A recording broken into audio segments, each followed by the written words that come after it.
Hi, today I will be speaking about the Kerek tribe.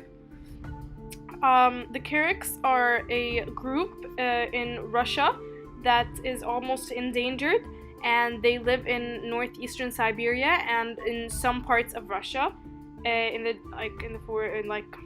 outside the cities, and it's basically super endangered, and they have a belief system, and it's shamanism.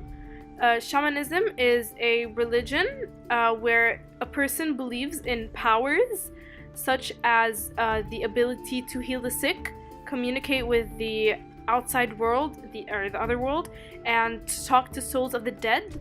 And the term shamanism comes from the man who literally knows. The shamans include women, men, and transgender, and they are all equal with each other.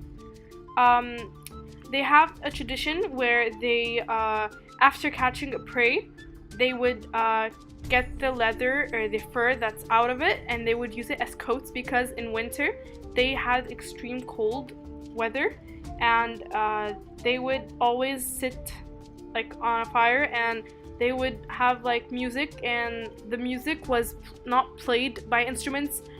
They would kind of a cappella. It was kind of an a cappella music. They didn't really have traditions that were really known to people because, as I said, they weren't really a big group, so no one paid that much attention to them. The Kereks hunt and fish. They have sled dogs, and they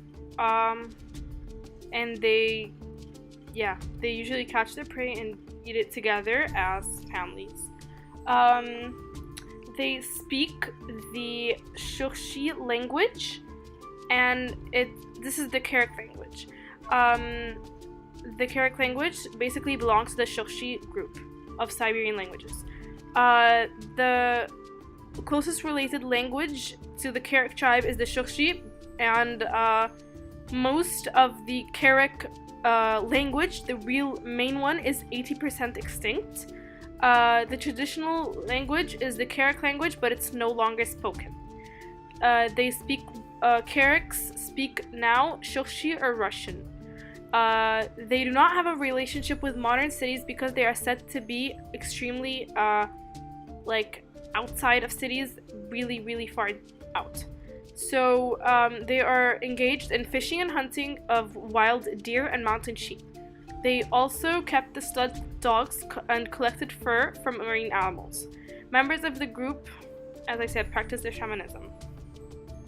You can tell a Kerek from their clothing, and the women in summer would wear basket woven necklaces, and same for men, and they would wear ornaments and designs made out of fur or animals they collected. They would be artistic with it, and the men would wear the leather, after they would get the prey, they would get the leather and wear the leather underwear, and they were shirtless. The culture is extremely endangered, and based on 2002, there were around 8 Kereks, and right now, in 2012, there were around 4 left. So it's almost extinct, and the relation with modern cities is some of them, in the period of the World War,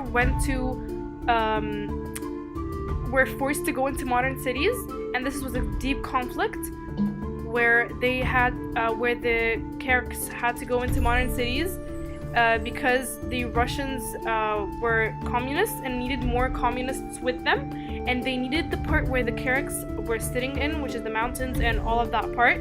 So they needed it, and they forced Kereks to go into modern cities with electronics, technology, transport, healthcare. But the Kereks, and they were, of course, brainwashing them. The Soviet Union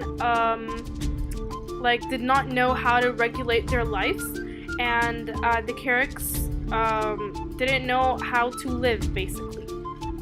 This was one of the extremely big conflicts where some of them were forced into cities for communism, and this was the only interaction they basically had with modern cities.